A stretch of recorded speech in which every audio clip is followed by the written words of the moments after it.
All right, guys, here's the video a lot of you have been asking for. This is how we run our entire homestead, 15 acres, family of 5.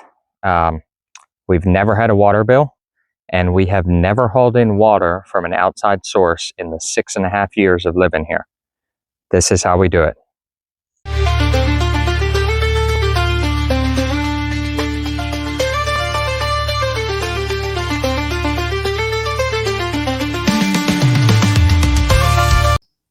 All right, guys, well, I'm going to show you the overview on the house rainwater catchment system. Okay, so we started here on the edge of the carport, and this is all a single run of 6-inch gutter.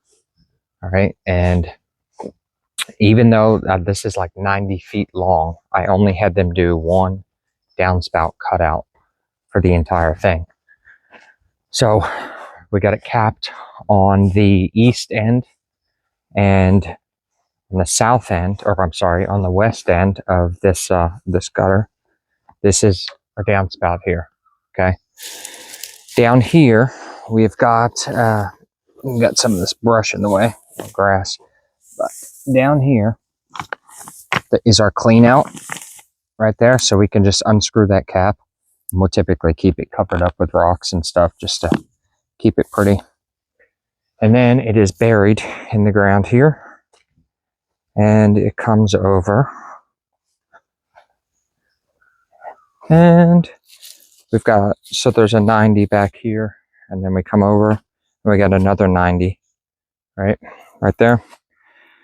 Then it comes up, and we've got the inlet coming in at the highest point on the tank. So this is for the north side of the house. This one is on the south side of the house. It's doing the exact same thing. The reason being that we have this with 2 inlets is because of the amount of water that it's carrying. The house is just over 2,000 square feet. Plus, then we've got the carport is included on that, half of that, and then we've got the porches on each end. So I'll do a overall calculation on the square footage, but we're sitting somewhere around 3,000 square feet. So 1 inch of rain, you got 600 gallons you can capture off of 1,000 square feet of roof. So we're getting around 1,800 gallons of water captured for every 1 inch of rain that falls just on the house itself. When we started the system, we started with one 2,500 gallon tank. As time and money allowed, we went ahead and added a second.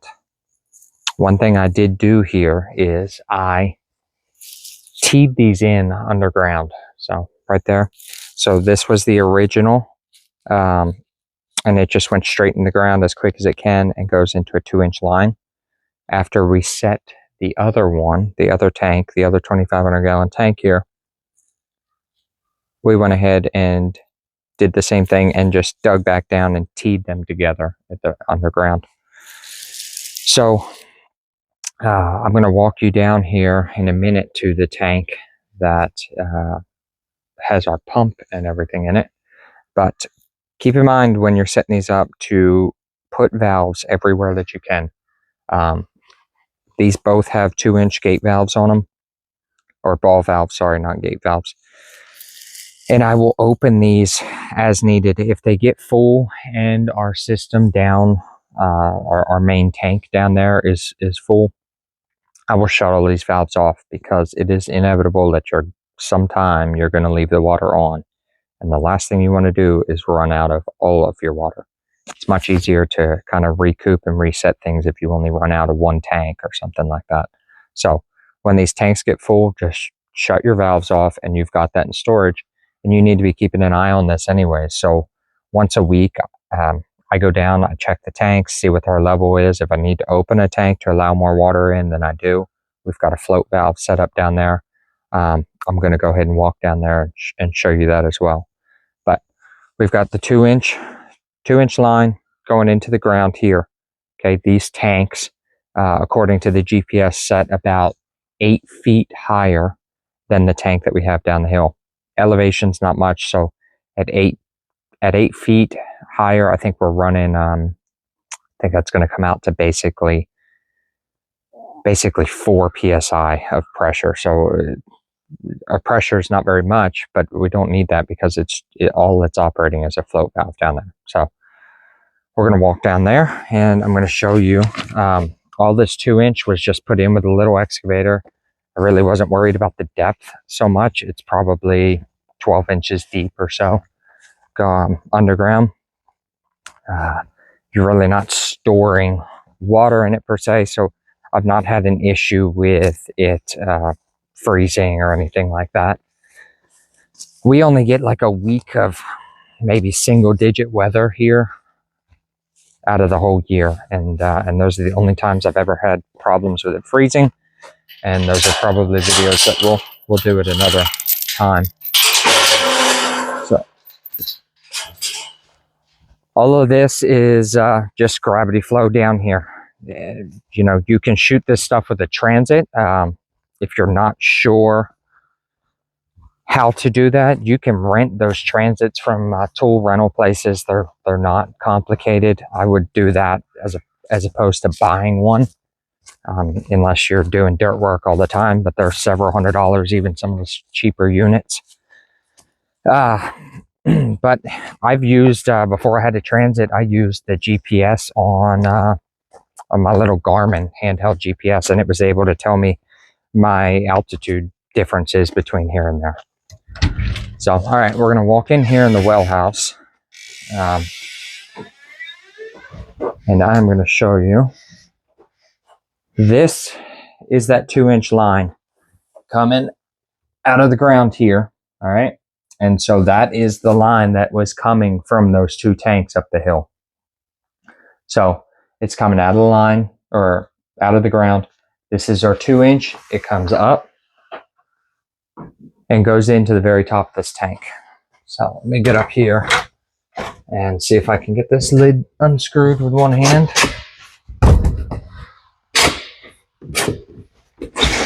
All right.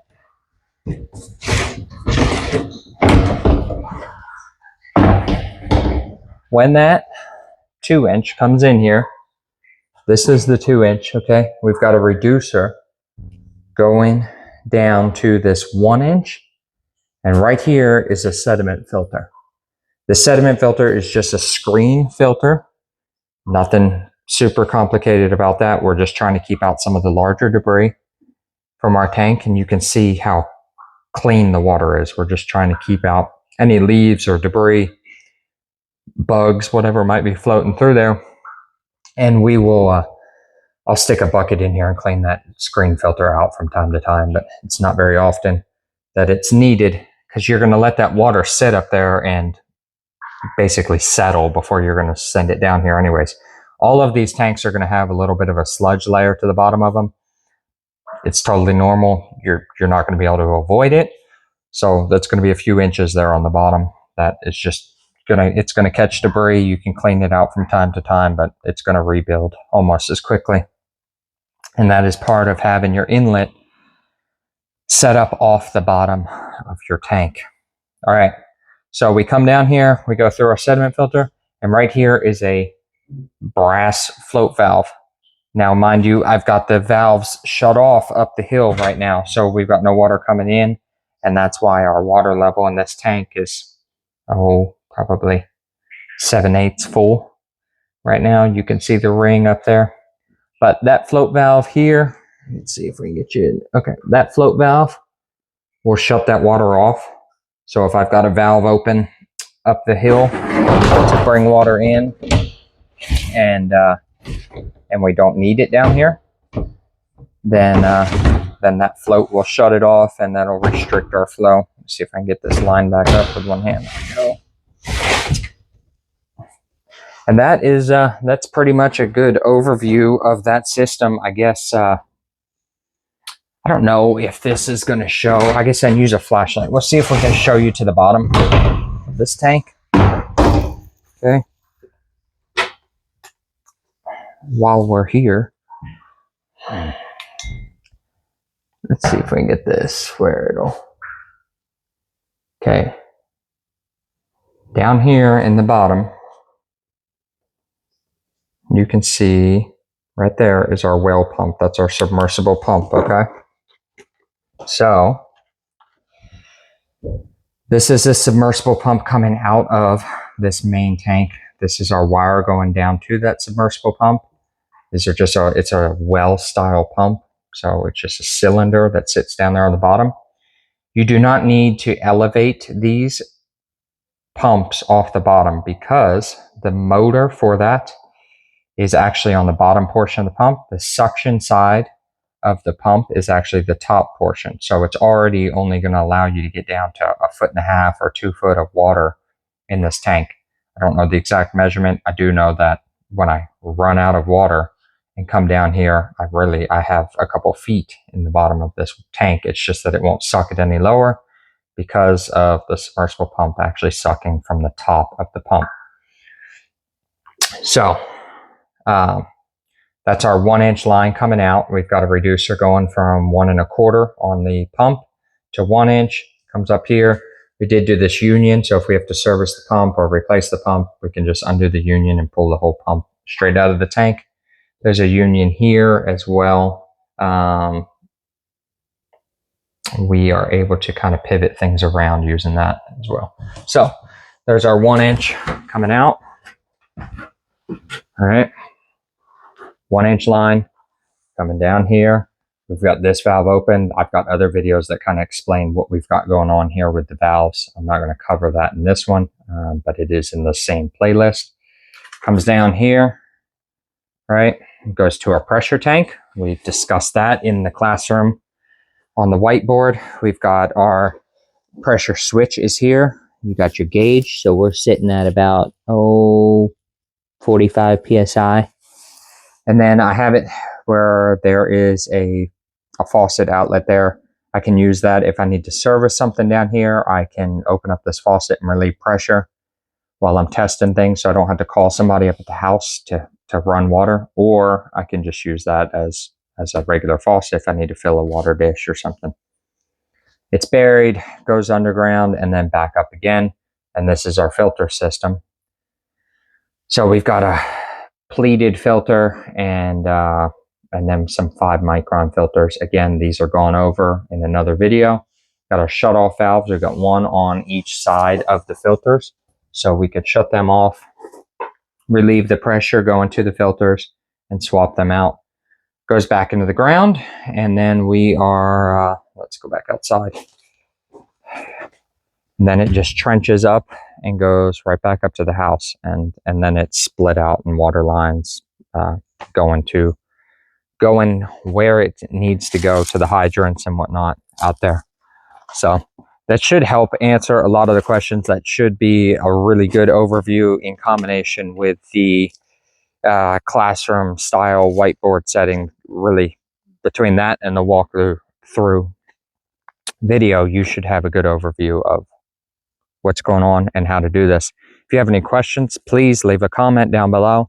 Feel free to share this video. The more people we can get this out to, I think that when people actually can do the walkthrough, they can see that it's a little bit simpler than what they have worked up in their heads a lot of times.